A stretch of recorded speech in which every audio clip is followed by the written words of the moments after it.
Pour son émergence, la République démocratique du Congo a besoin des initiatives publiques comme privées, fédérées dans une politique pour booster l'entrepreneuriat. Oui, dans ce pays, aujourd'hui spécialement, nous parlons d'une initiative d'un privé qui veut faire changer les choses. Il apporte du nouveau dans le secteur de l'entrepreneuriat. Il s'agit bien sûr de Mabele Cop. Qu'est-ce que c'est Mabele Cop? On en parle avec notre invité sur ce plateau, Alki Tengue. Bienvenue. Merci beaucoup et bonjour. Merci. Alors, vous revenez quand même avec une nouvelle carte, Mabele Cop. Comprenons d'abord le concept. Pourquoi Mabele Cop? Je vous remercie infiniment et je vais vous répondre en 4 temps. Le premier temps, c'est que lorsque vous allez dans un supermarché en République démocratique du Congo, 99% des biens en valeur sont des biens importés. Ça veut dire que chaque fois que vous achetez, vous payez des salaires à l'étranger, vous payez le développement à l'étranger. Deuxième chose, en 60 ans d'indépendance, notre pays n'a pas modernisé son circuit ni de production, ni logistique, ni de transformation, ni de distribution. Troisième chose, la pauvreté a été au centre de toutes les stratégies. Pendant tout ce temps, la République démocratique du Congo s'est attelée à faire reculer la pauvreté. Nous, on revient avec un concept complètement différent. Celui de dire, non, nous ne nous occupons pas de la pauvreté, nous créons la richesse et la prospérité et nous la partageons. Donc notre principe de base, c'est la prospérité partagée. Le quatrième point, il est tout aussi important, c'est de dire, on a toujours pensé qu'investir était une question individuelle et que les Congolais ne s'entendent pas, ils ne peuvent pas faire des choses ensemble. Mabele Cop est justement un logiciel qui démontre le contraire. Nous sommes à plus de 2000 personnes qui nous sommes mis ensemble pour aujourd'hui créer Mabele Cop et le faire avancer. Au départ, il y avait 300 personnes qui ont investi et qui ont fait venir d'autres personnes. Notre objectif n'est pas d'aller à 2000 personnes où nous sommes. Notre objectif, c'est d'aller à 50 000 personnes et pourquoi pas plus. Notre objectif dans la ville de Kinshasa, c'est de créer 50 supermarchés pour prendre en main la distribution des biens de la République démocratique du Congo et des Congolais. Ben, on vous sent quand même ambitieux dans la démarche, mais il faudrait également tenir compte de certaines réalités au regard de la concurrence qui s'observe. Comment pensez-vous implémenter ce projet? Je vais simplement vous dire une seule chose, c'est que ceux qui achètent sont Congolais. À partir du moment où ceux-là comprennent l'intérêt et l'importance de l'acte d'acheter qu'ils ont, à partir du moment où ils comprennent que, contrairement à ce qu'on nous apprend à l'école, quand vous avez l'argent, ce n'est pas un pouvoir d'achat, c'est un pouvoir d'investir, à partir du moment où nous allons comprendre ce que les Indiens ont compris avant nous, ce que les Libanais ont compris avant nous, il va être très simple d'implémenter 50 supermarchés dans la ville de Kinshasa, et je vous dis simplement que c'est à notre portée. La manière de le faire, c'est une manière collective. C'est pour ça que nous avons opté pour une société coopérative réglementée par le droit OHADA. Je sais que chaque fois qu'il s'agit des Congolais et qu'on voudrait faire des choses, on nous trouve ambitieux. Mais quand les Libanais font exactement la même chose, quand les Indiens font exactement la même chose, on a tendance à trouver ça normal et je trouve que c'est du racisme. Mais pourquoi ne pas y aller dans une logique de collaboration avec les importateurs ou ceux qui ramènent des produits importés, au lieu d'imposer carrément votre produit, comme pour dire c'est fini, le Congo prend la relève et aller chercher ailleurs? Je vais simplement vous dire que chaque fois que nous achetons des biens importés que nous pouvons produire ici, on nous vole nos emplois. On nous vole notre richesse, on nous vole notre développement. Le chef de l'État dit qu'il voudrait créer des hommes millionnaires. Nous voulons dire, nous, on veut créer des hommes et des femmes millionnaires intègres. Des gens qui travaillent et qui gagnent leur vie. Et nous pensons que notre seule manière de faire les choses, c'est de faire la différence en gagnant ensemble. C'est pour ça que notre prospérité est une prospérité partagée. Nous disons encore une fois ceci, nous continuerons à importer des choses, mais nous importerons seulement ce que nous ne pouvons pas produire localement. Nous trouvons à la limite de la bêtise d'importer de l'eau, simplement parce qu'elle s'appelle Laurent Perrier ou parce qu'elle s'appelle Saint-Pellegrino, whatever. Et je pense simplement que nous trouvons ça ridicule et bête, à la limite, d'importer de la tomate, parce que simplement elle a été broyée et qu'elle a été mise dans une canette. Nous trouvons à la limite de la bêtise que d'importer de la viande alors que nous sommes dans un pays où nous nous permettons de mettre de la viande dans un avion pour être en mesure de la vendre sur un autre marché. Je pense qu'à la limite, à un moment donné, nous devons être en mesure de comprendre le chef de l'État et lui dire « Nous t'avons entendu, nous voudrons te montrer comment nous pouvons contribuer à ce que tu fais. » Mais je voudrais que tu comprennes une autre chose. Nous sommes dans une situation où la ZLECAf, va permettre à n'importe qui sur le continent de pouvoir faire acheminer des biens ici dans une certaine échéance. Il est important qu'on commence à se préparer. Cette question, ce n'est pas un défi politique, c'est un défi d'homme d'affaires. Et c'est pour ça que nous avons dit, nous n'allons pas protéger notre marché, nous allons le développer, et nous allons nous développer pour être en mesure d'acquérir des parts de marché sur le continent. Vous avez mis en place un concept, une initiative louable, mais est-ce que vous avez l'expertise qu'il faut poursuivre dans la faisabilité? Certaines personnes nous ont posé ces questions, mais je crois que gérer un supermarché fait partie des choses ordinaires. Lorsque vous allez dans un supermarché, à part les Indiens qui sont derrière nos sœurs, tout le reste est fait par des Congolais. Nous avons des gens plus que expérimentés. Derrière ça, il y a plusieurs étapes. Il n'y a pas que la gestion des supermarchés. Puisque La logistique, vous parlez? Justement, vous allez rentrer dans l'agriculture, vous allez rentrer dans les petites activités commerciales. Et ça demande une expertise. Non, nous n'allons pas rentrer dans des petites activités agricoles. Nous allons rentrer dans des grandes activités agricoles. Raison pour laquelle c'est toute la différence entre... Il faudrait une expertise. Et l'expertise, est-ce que vous l'avez? L'expertise existe et nous l'avons. Et nous avons des chaînes de partenaires. Notre objectif n'est pas de nous occuper de toute la chaîne. Notre objectif, c'est de développer la chaîne, y compris celle qui peut être faite par des privés différents de nous. Notre travail est de mettre en place un écosystème qui puisse être en mesure d'absorber les produits que les gens vont devoir être en mesure de mettre en place sur le marché. Nous disons simplement ceci. À partir du moment où nous maîtrisons la chaîne de distribution, nous allons maîtriser la chaîne logistique, nous allons maîtriser la chaîne de transformation et il va être facile à la fin de maîtriser la production au niveau des instances agricoles et d'élevage. Vous voulez promouvoir les Made in Congo avec des partenaires étrangers ou vous voulez tout faire avec des Congolais? 80% des produits seront des produits en République démocratique du Congo. Nous allons commencer avec une moyenne de 50% et puis nous allons aller sur des choses que nous pouvons faire, que nous continuons à importer pour l'instant. Notre objectif est de dire qu'il y a 3 paliers. Le premier palier, c'est le Made in Congo, comme vous le dites. Okay? Des choses qui sont faites ici. Même ce que nos amis libanais et indiens font ici, c'est du Made in Congo. Après, nous nous occupons du Made by Congo. Ça veut dire, en fait, un Congolais qui est en France, aux États-Unis, n'importe où, pourvu qu'il soit congolais, nous devons être en mesure de promouvoir ce qu'il fait. Et puis, il y a le troisième palier, c'est le Made in Congo by Congo. Ça veut dire fait ici au Congo par vous et moi qui habitons ici. Alors, quels sont les différents sites déjà répertoriés et quelle est la température sur le terrain?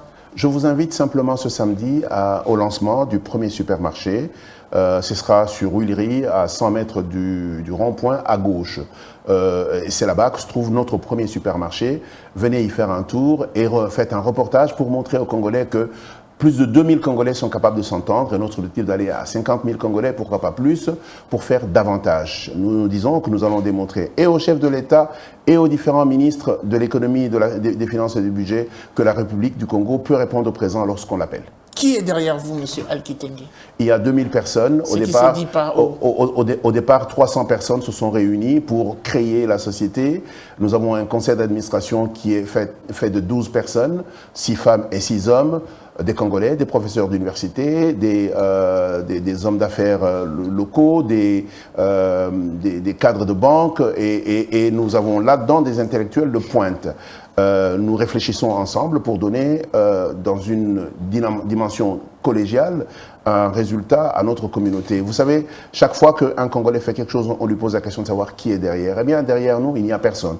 Il n'y a pas un blanc, il n'y a pas un jaune, il n'y a pas de politicien. Ce sont les Congolais qui se mettent ensemble et qui disent il faut que nous donnions des réponses. Parce qu'on a tendance à penser que tout doit être fait par les politiques. La réponse est que non.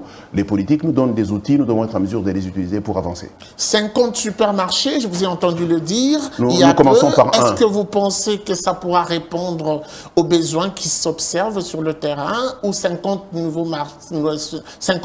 supermarchés pour carrément finir avec l'importation en RDC? Nous voulons faire repousser l'importation. Avec 50 supermarchés. Dans la ville de Kinshasa.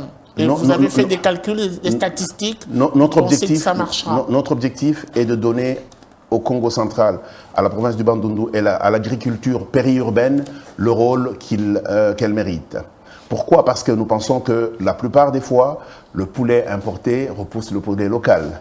Même si, à qualité égale, nous sommes bien meilleurs que le poulet importé.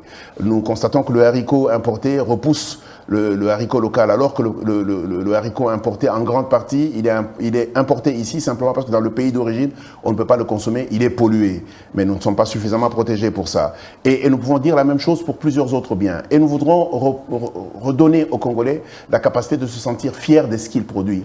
Parce que vous savez, aujourd'hui, on nous a mis à cause de la télévision en tête que lorsqu'on dit quelque chose est importé, ça veut dire que cette chose est de bonne qualité. Et quand on dit que c'est local, c'est que c'est de mauvaise qualité. Ce paradigme et ce logiciel, nous devons être en mesure de le changer dans la tête des gens pour qu'ils comprennent que chaque fois que vous achetez un produit local, vous avez investi ici, vous avez payé un salaire ici, vous avez développé l'agriculture du Congo central, du Bandundu, éventuellement de la périurbaine, de la ceinture périurbaine de Kinshasa. Et donc, vous avez la capacité d'avoir des routes et vous avez la capacité d'avoir des emplois.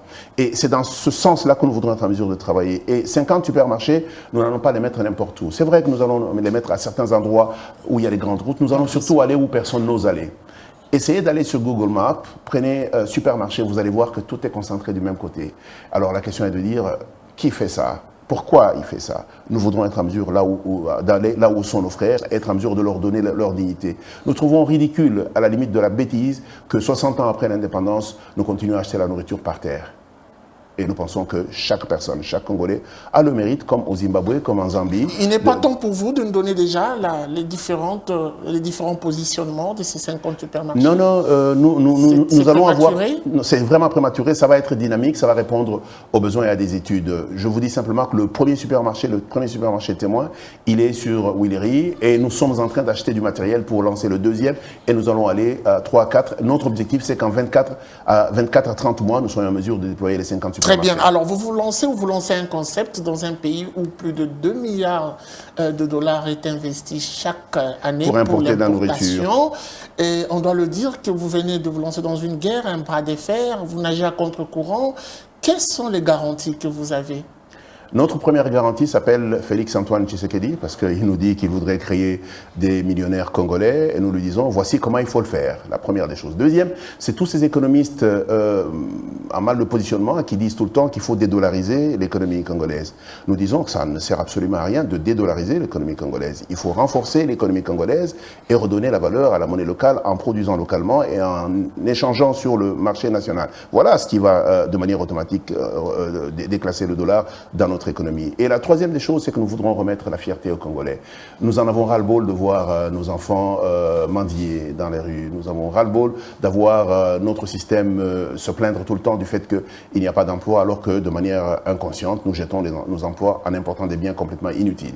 Quel sera l'impact direct économique une fois les 50 supermarchés dans le cadre du projet Mabele COP sont lancés? Les 3 gouverneurs du corridor ouest, ça veut dire le Bandundu, Kinshasa et le Congo central, devront être nos meilleurs amis parce que nous allons créer une véritable économie interprovinciale. Et ce que nous allons faire ici va être dupliqué dans les autres provinces. Je crois que nous aurons démontré que finalement le Congolais peut retrouver le contrôle de son économie, en commençant par la petite distribution et la grande distribution que nous allons faire. Nous allons démontrer de manière assez claire qu'on peut ensemble faire des choses. Parce que finalement, le drame, c'est qu'on a toujours pensé que les Congolais ne peuvent pas travailler ensemble. Nous sommes en train de donner la démonstration du contraire. N'est-ce pas une autre façon de relancer? Je donnerai un exemple, Bukanga Lonzo, mais en y allant par la pyramide inversée. C'est exact. Nous pensons simplement que même les grands projets, s'ils ne sont pas faits pour les citoyens, ils sont faits contre les citoyens. C'est pour ça que les citoyens disent, nous organisons la chaîne de distribution de sorte que les chaînes logistiques et de transformation, et également les productions, soient alignées aux besoins du marché. La concurrence est également au niveau de prix, de la tarification. Les Congolais aujourd'hui sont soumis à un mode de vie que vous maîtrisez mieux. Est-ce que vous avez tenu compte également de cet aspect de choses? Nous avons bien analysé les choses et nous avons remarqué qu'il y a deux éléments fondamentaux dont il faut tenir compte. Chaque fois que vous achetez un bien, ça veut dire que vous avez acheté le bien à son prix, mais vous l'avez également transporté. Et vous imaginez de l'eau que l'on transporte à un prix supérieur de la valeur de l'eau et qu'on vient nous la vendre ici. Lorsque vous avez 100 € en France et que vous allez dans un supermarché, vous sortez avec un caddie plein. Lorsque vous avez 100 € ici, vous sortez avec le 1/5 du caddie. Lorsque vous regardez ça, vous vous rendez bien compte que nous sommes dans un système de pillage systématique. On est en train de nous piller. Mais il y a des raisons pour ça. On met ça de côté. Nous nous sommes rendus aussi compte que sur la production locale, il y a énormément de faiblesses. liée au simple fait qu'on n'a jamais remis en question la manière dont on fait les choses. Laissez-moi juste vous en donner une. Lorsqu'on prend du Pondou au Bandundu et qu'on met sur les camionnettes et qu'on l'amène ici, vous savez ce qu'on fait quand on arrive à la maison? On détache les feuilles et vous savez ce qu'on fait avec la tige? On la jette. Alors, quelle est la raison pour laquelle on a fait venir la tige jusqu'à Kinshasa pour la jeter? Notre objectif, c'est d'être en mesure d'intervenir avec de l'intelligence sur toute la chaîne pour être en mesure d'optimiser le coût d'arrivée dans notre supermarché des biens afin que nous soyons en mesure de les rendre en qualité et en prix de manière formelle à nos partenaires qui sont les consommateurs. Très bien. Alors, on va finir avec cette question. Des milliers de Congolais vous suivent à travers Zoomeko Live et également Zoomeko.net. Ils veulent en savoir plus sur votre précision à apporter par rapport à Mabele-Cop. La précision est dans le fait que chaque fois que vous achetez dans les supermarchés qui vendent des produits importés, les bénéfices sont partagés par les actionnaires de ces supermarchés.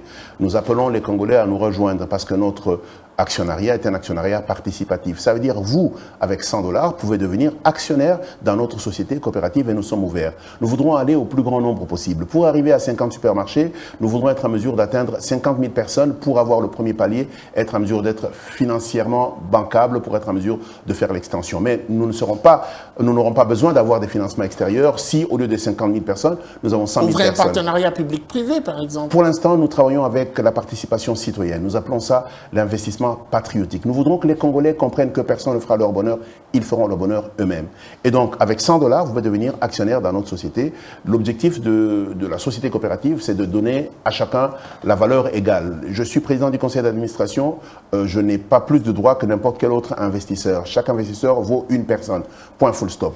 Après, nous aurons plusieurs mécanismes financiers pour être en mesure d'assurer notre croissance, mais nous aurons d'abord démontré notre capacité à pouvoir rester résilient. En fait, aujourd'hui, le seul message que j'ai pour les Congolais, c'est de se dire il faut savoir vous prendre en charge et il faut savoir agir là où il faut. On a toujours pensé qu'il faut aller de la production à la distribution. Nous sommes en train de démontrer qu'il faut faire l'inverse. Merci beaucoup, M. Alkitenge, d'avoir répondu à notre invitation. C'est à moi de vous remercier. Merci à vous de nous avoir suivis. C'était donc cette interview exclusive avec M. Alkitenge. Nous avons parlé des Mabele-Cop. Vous êtes donc invité à faire un tour, découvrir ce que nous réserve cette initiative Made in Congo. La suite, c'est sans doute au prochain numéro avec le même plaisir. Au revoir et à très vite.